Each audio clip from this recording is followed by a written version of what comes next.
Alright. I got most of the big stuff on the subfloor. Let's see. Most of the big stuff on the subfloor kind of figured out. I just did the rumble seat riser today. Have a look. Get the light on here too. Not finished, but it's pretty, at least the brain work is kind of done, so. So this is what I got going on here.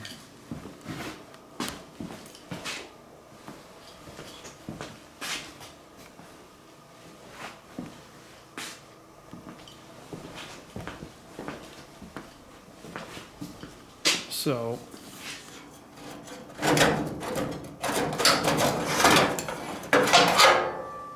basically I kind of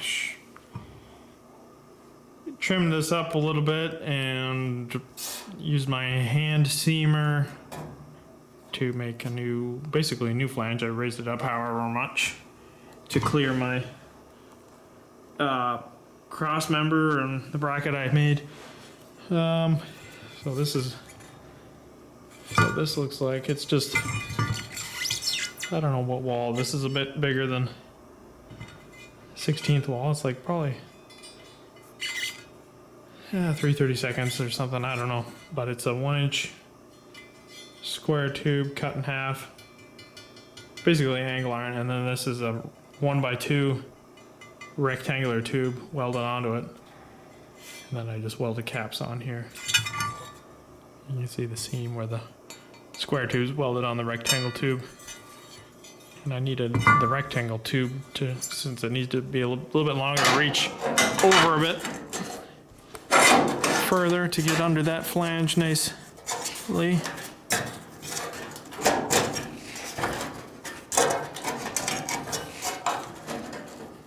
That'll go under there. And I just welded some little bits on there to cover up a hole that was left over that was notched around the frame, that cross member. I welded a bit on here, and I got a body mount under there, and I'm gonna drill a hole and bolt through the body mount. What was I gonna say? Yeah. So this is gonna be riveted along here, and like this alone, the notch that I made is not super strong, so I made this. Let's see here.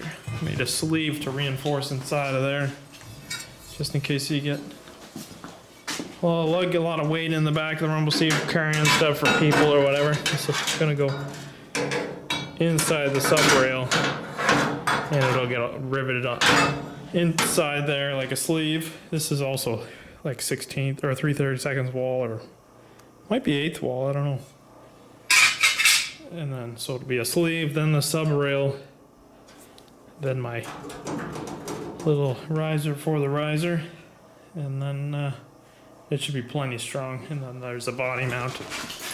There's a body mount under there on the back.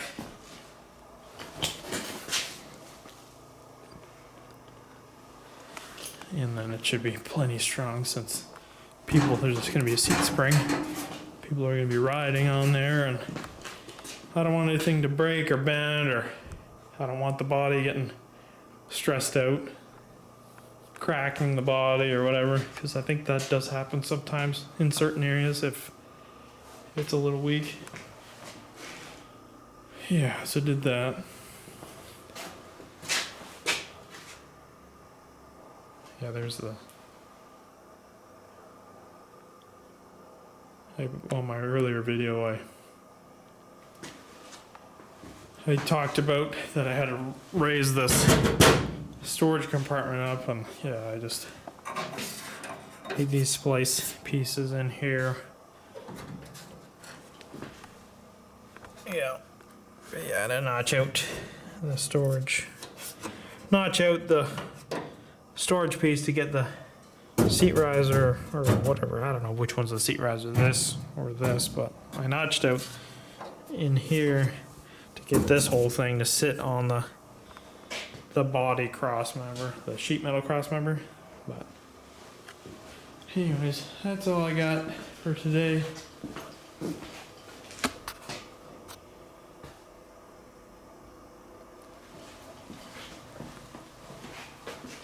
It's getting really close for at least sub frame.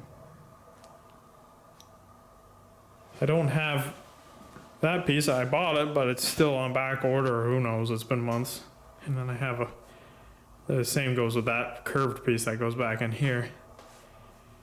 It's not here, so I'm gonna probably make a temporary piece there. It's pretty simple, it looks like, other than the little stamping ribs that are put in it. I don't know if I'll be able to do that very easy, but maybe I'll just make a temporary one and then get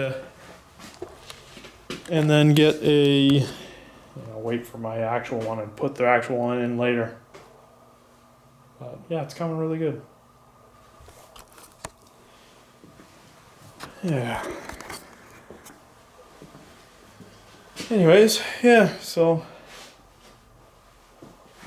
pretty happy with that. So tomorrow, I don't know, I'll rivet this in here, or at least I'll put my clecos. Can you see that? I'll rivet this into the subframe, and then I'll clean up some of the welds, and then I'll probably make this temporary piece in here. I don't know if I'm going to do anything about that. Maybe I will if I can think of something real quick. But yeah, once I get those rivets in there, stuff figured out, I can sand everything, scuff everything up and prime it, and then I can rivet after that. But yeah, I think that's it. That's all I'm showing you. So take care.